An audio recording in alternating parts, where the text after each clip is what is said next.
오늘은 나훔 2장 8절 말씀부터 마지막 절 13절 말씀까지입니다. 함께 봉독하시겠습니다. 니느웨는 예로부터 물이 모인 것 같더니 이제 모두 도망하니 서라 하나 돌아보는 자가 없도다. 은을 노력하라 금을 노력하라 그 저축한 것이 무언하고 아름다운 기구가 풍부함이라. 니느웨가 공허하고 황폐하였도다. 주민이 낙담하여 그 무릎이 서로 부딪히며 모든 허리가 아프게 되며 모든 낯이 빛을 잃도다. 이제 사자의 굴이 어디냐? 젊은 사자가 먹을 것이 어디냐? 전에는 숫사자, 암사자가 그 새끼 사자와 함께 거기서 다니되 그것들을 두렵게 할 자가 없었으며 숫사자가 그 새끼를 위하여 먹이를 충분히 찢고 그의 암사자들을 위하여 움켜 사냥한 것으로 그 굴을 채웠고 찢은 것으로 그 구멍을 채웠었도다. 만군의 여호와의 말씀에 내가 내 대적이 되어 내 병거들을 불살라 영지가 되게 하고 내 젊은 사자들을 칼로 멸할 것이며 내가 또 내 노력한 것을 땅에서 끊으리니 내 파견자의 목소리가 다시는 들리지 아니하리라 하셨느니라. 아멘.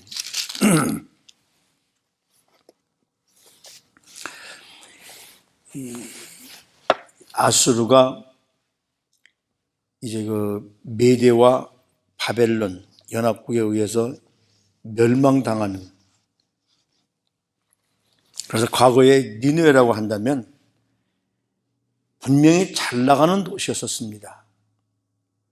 여기서 니느웨를 향해서 물이 모인 것 같더니 라는 이 말은 모든 것이 모여드는 흥왕함과 번창함, 그러니까 물이 한 곳으로 모여서 그 물이 많아지면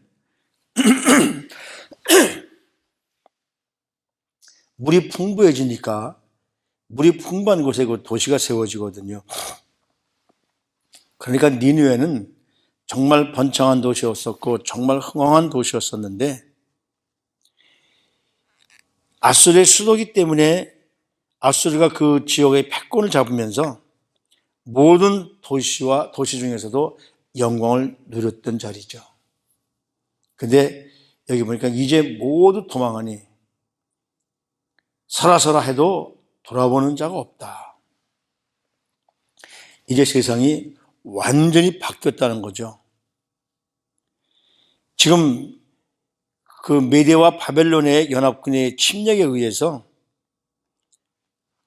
거기 사는 사람들이 뭐 왕으로부터 일반인까지 도망가기에 바쁩니다. 그러니까 그 니느웨를 정복하는 그 정복자들이 그 당시에 이 아수르의 지도자들이 쌓아놓은 은금을 마음대로 노력하는 거죠. 여기 뭐라 그러면 은을 노력하라 금을 노력하라. 얼마나 많이 쌓았느냐 하면 무한하고 아름다운 기구가 풍부했다. 그러니까 뭐 침략자들이 와서 가져갈 것이 너무 많은 거죠. 그러고 나니까 니느웨가 공허하고 황폐하고 아주 그렇게 잘 살던 편안하던 그 주민들이 공격을 당해서 막 죽게 되고 막 이러니까 이제 그 공격하는 모습이 이제 3장에 나옵니다. 그러니까 너무너무 두렵다 보니까 무릎이 부딪히고 허리가 아프고 얼굴에 낯빛을 잊을 정도로 니느웨는 황폐해져 버리고 만다는 것이죠. 과거에는 이 니느웨가 얼마나 잘 나갔었느냐 하면 사자가 마치 새끼 사자를 데리고 다니면서 그 위풍당당한 사자가 새끼 사자를 데리고 다닐 때 그 초원의 모습을 보십시오. 어느 짐승도 그 앞에 감히 못 섭니다. 아무리 원래 이 하이에나나 늑대 같은 짐승들은 떼를 지어 다니죠. 그래서 웬만한 그 짐승들이 그 늑대나 하이에나 떼에 당하지 못합니다. 그런데 늑대가 있는 곳에는 호랑이, 하이에나가 있는 곳에는 사자, 아무리 때가 많아도 사자 한 마리의 포효 소리에 다 도망가 버립니다. 아무리 때가 많아도, 늑대 때가 많아도 호랑이 포효 소리에 도망가게 되고요.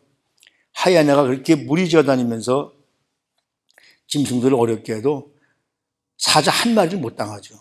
그 위풍에.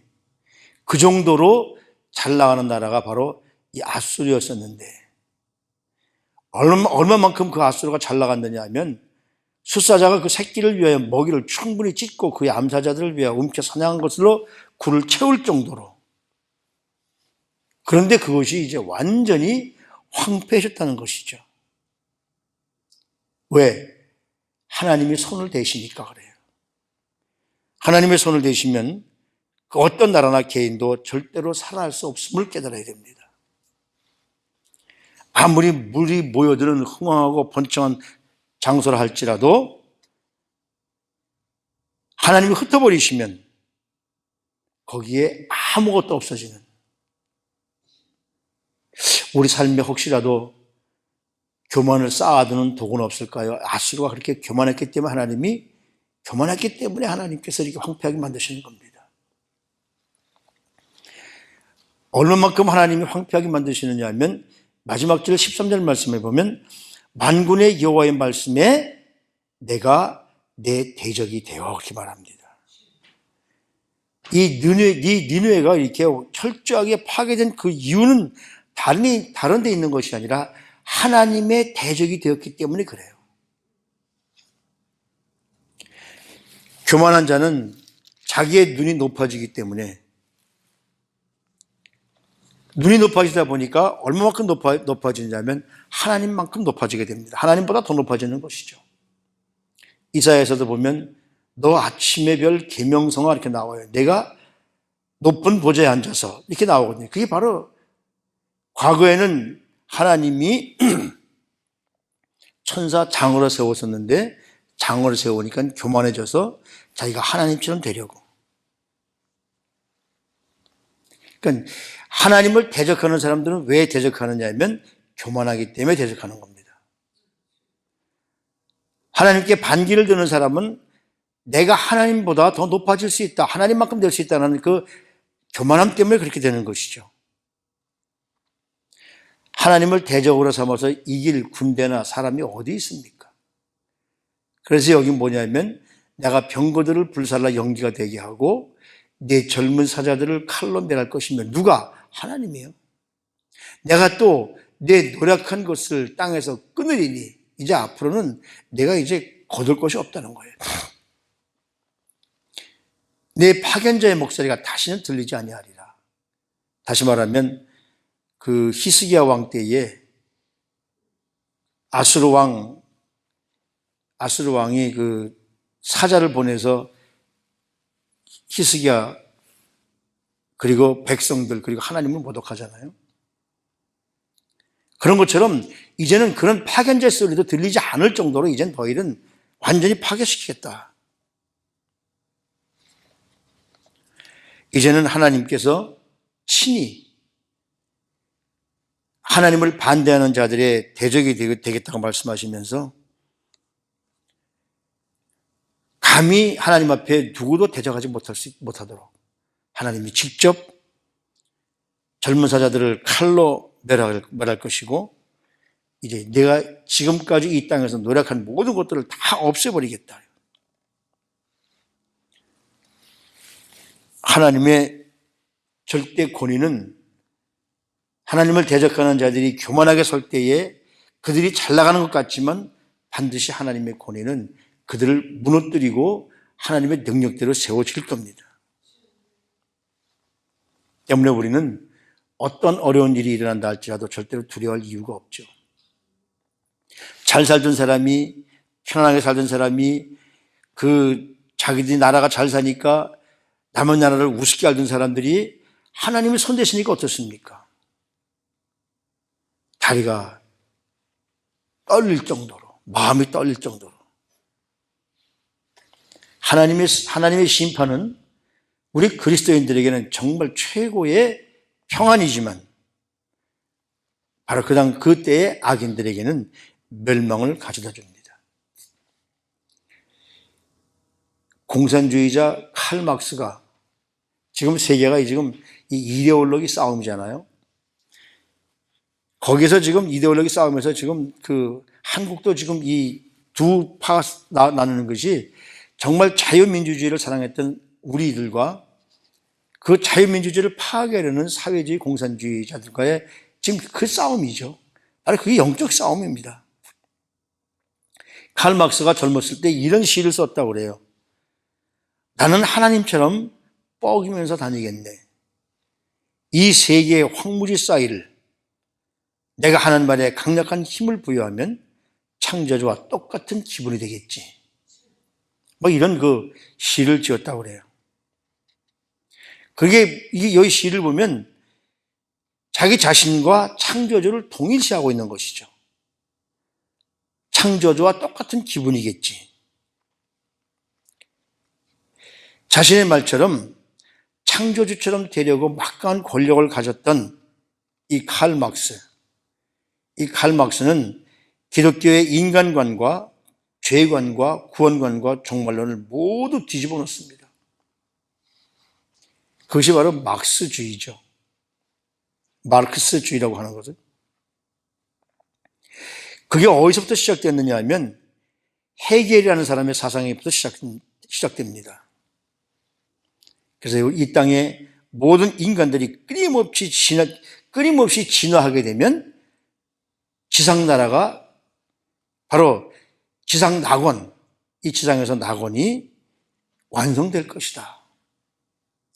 그게 원래 그 김일성도 이 북한을 지상낙원을 만들겠다. 그래서 만든 것이 바로 자기의 그 백성들을 그렇게 만든 것 아니에요. 근데 그래서 이 헤겔의 그 사상은 뭐냐면 예수님의 즉 기독교를 통한 예수 그리스도의 구속 없이 영원한 심판 없이 지상 낙원을 만들겠다. 그래서 인간들의 가장 기본적인 욕구를 자기들이 채워줄 수 있다고 제시하면서 인간들이 구원에 대한 열망을 없애게 만드는 것, 이것이 바로 막스주의거든요. 그래서 기독교의 구원 없이, 기독교의 구원 같은 거 필요 없이 바로 새로운 세상을 창조할 것을 약속하는 일종의 대체 종교를 바로 이 공산주의, 사회주의를 만든 거죠. 그래서 사람들의 마음을 교묘하게, 종교성 있는 그 마음을 교묘하게 파고들어서 사람들의 무지를 이용해서 그들의 허를 찌르고,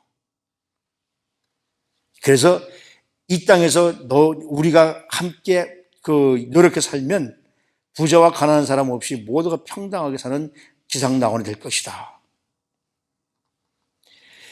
그러니까 이 하나님의 심판은 없다. 우리가 열심히 우리끼리 하면 이 땅에 지상낙원이 생긴다. 결론은 바로 그런 겁니다. 그런데 성경은 어떻습니까? 우리 인간의 역사는 절대로 비관적이라고 가르칩니다. 왜 비관적이냐면 우리 죄를 해결하지 않으면 우리는 정말 때에 가서 해결한 사람들이야 하나님 앞에 올라가니까 비관적이 아닐 수 있지만 해결지 못한 사람들은 비관이죠. 그거를 좀 교묘하게 꺾는 겁니다.